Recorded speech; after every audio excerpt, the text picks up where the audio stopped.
What is up, guys? Good morning. Welcome back to another day here at Dollywood. It is right before park open. It's about 9:40. We're heading up to the parking lot right now. It is a beautiful sunny day. All we're going to do today is we are going to finish out the tasting pass that we got from our media event. We have 4 skins left, so we're going to try some options that we haven't tried yet. Maybe grab some of the ones we already liked.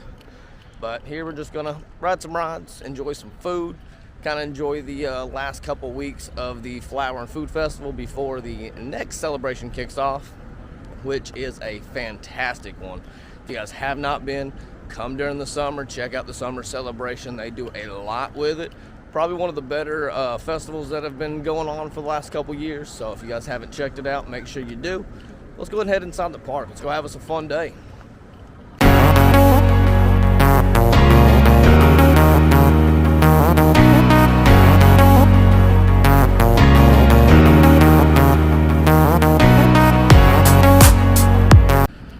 You can see here in the morning they have still got parking lot A and B blocked off and using that for overflow handicap.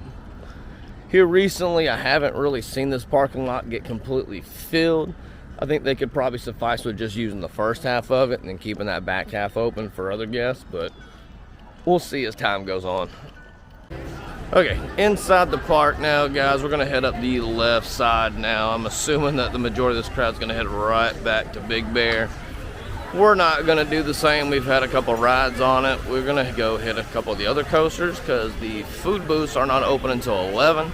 So we've got a good hour and 20-ish minutes before we actually get to eat. Now you can see the big fence that was here where the little jam band was has been removed.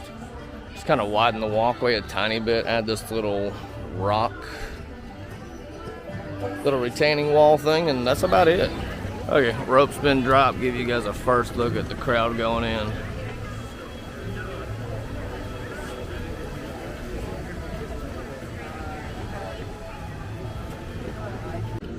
Alright, I was definitely correct with the majority of the crowd's already heading up to Wildwood Grove. We're going to hit one that we haven't rode in a while, one that kind of builds up a crowd throughout the day, and we're going to make our first ride some Mystery Mine. Not my favorite, not my least favorite though, so let's go jump on it and give it a whirl. Looky what I see. I guess we don't have to make a guess if it's going to be returning or not. They've got the foam zones already being set up here in the plaza. Fun news, but now scary news. Don't know if you'll be able to see it, but Big Bear, it won't focus, is already at a 45-minute wait. That's why we opted to not go that direction this morning, because I knew what it was going to entail. So we're going to make our way either to Fire Chaser here, actually yeah, Fire Chaser, and then we're going to pop over to Wild Eagle.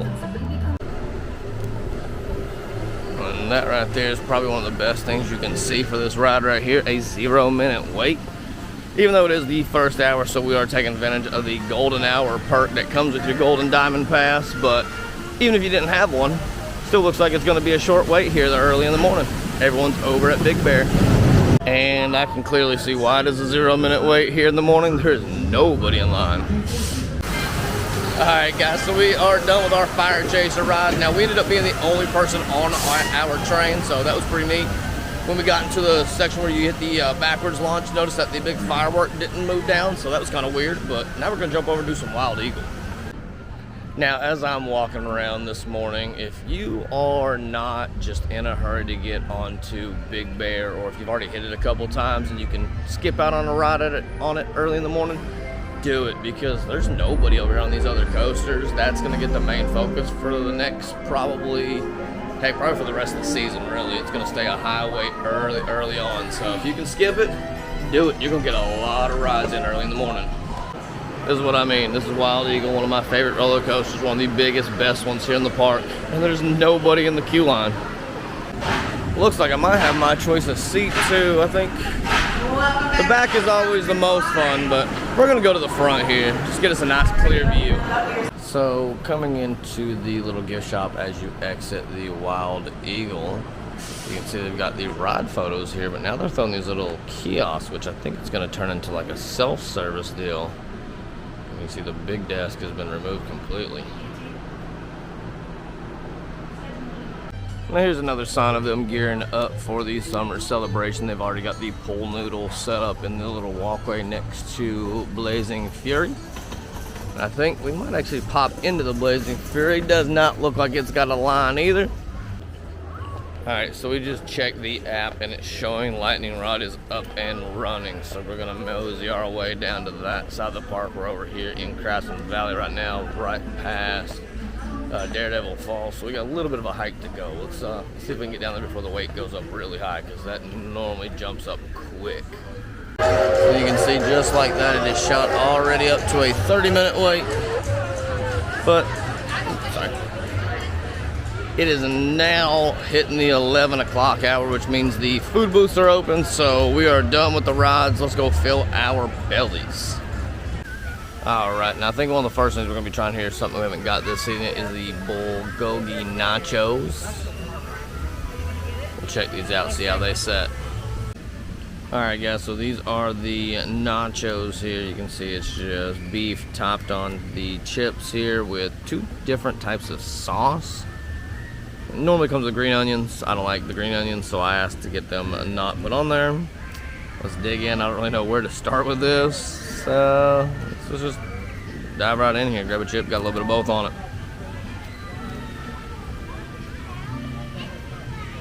Alright, first bite here, see what it's like.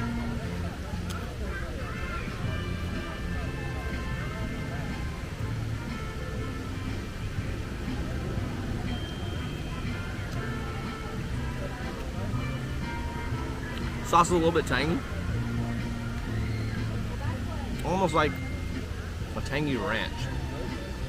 But I'm gonna try just the this green sauce here. Whatever it is.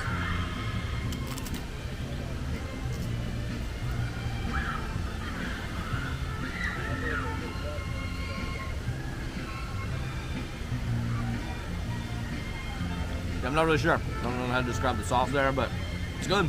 Either way, this is the bulgogi nachos.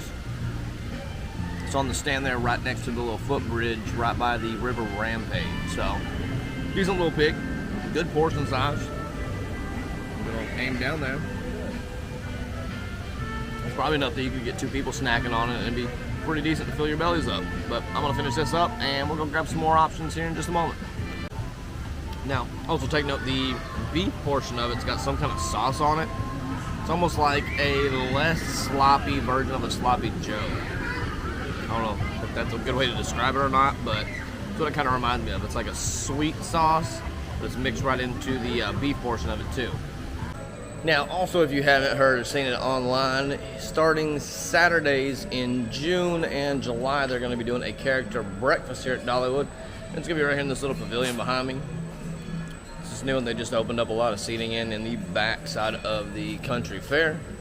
So if you guys are here on a Saturday, it is an extra ticket cost. I think it's $10 for adults to get in, but it's only able to you're only able to purchase that if you're a gold or a diamond pass, and then your kids also can get in if they got that pre-K pass as well. Now down here in the country fair section, you can see that I'm assuming Big Bear has really took a toll on the crowds for other sections. So again, if you can already bypass a ride or 2 on Big Bear, if you've already knocked that out, hit the other side of the park up. You got a lot of rides just wide open. Alright, I think next, not a new option, but it's so delicious you can't pass it up. We're gonna hit this loaded mac and cheese because those nachos just really didn't cut it. There's not really many good options this festival for the food, so we're just gonna go back to a good old classic that we know we love. Alright guys, I'm telling you, if you want one of the best food options for the Flower and Food Festival, it's this loaded mac and cheese. It is amazing. The chicken's to die for. It's got the white queso cheese with the macaroni, some bacon on it, and a little ranch. Can't hate it. Probably my favorite thing, and heck, who knows, we may use one of the other scans for it as well, because there's really nothing else that I want besides that little pistachio ice cream up at the front of the park.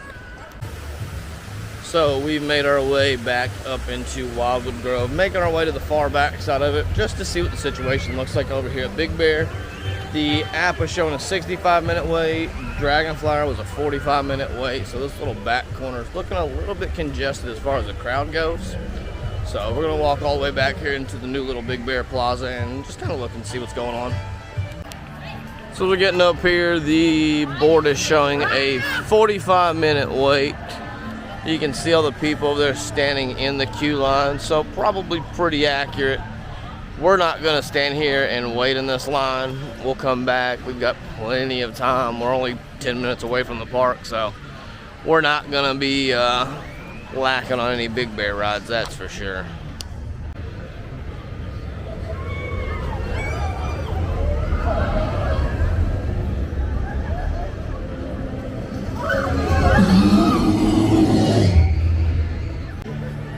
Now, one of the biggest things that I'm curious about is why did they have to make such a giant plaza area if they weren't going to do anything else with it?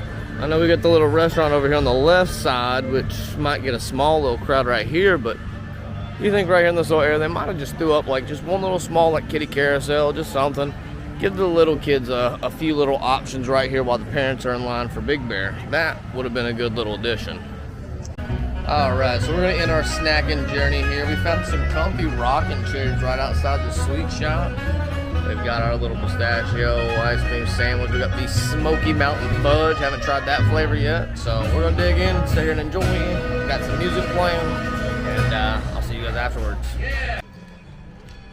Alright guys, with that I think we're going to go ahead and wrap up our day here at Dollywood. We popped in, ate a few different things, checked out those nachos, but other than that everything else is kind of lacking. The Flower and Food Festival really didn't have much as far as food goes, even though it's one of the names in the title. So hopefully next go around summer we're gonna have better options and hopefully more areas, because there's only like 6 spots or so that really give you any kind of food options, where normally it was all the way around the park, so it kind of spread out the lines as the crowds built up. But we did notice that all the crowds are up there with Big Bear, so if you guys are coming to Dollywood and you've already rode Big Bear or could go without it, you're going to have smooth selling for the first couple hours because everyone wants to jump on that new roller coaster first thing. So if you can go without that, skip it, hit your other coasters up. You're going to have a smooth morning ahead of you. But as always, guys, do me a favor. If you're new to the channel, hit the subscribe button, and I'll see you guys on the next one. Peace. Now on the way out here is a Dollywood Outsider pro tip. If you're showing up to the park, say around noon or so, maybe a little later, they tell you that the parking lot is full and to go all the way back in a D, maybe just make a little drive ahead, because if you look here, A and B are now wide open. There's nobody in it. The parking lot C and D, I guarantee you, are packed full. So if you want a good pro tip and you're showing up just a little bit later after open, drive down towards the front, because you're going to have a very close parking spot.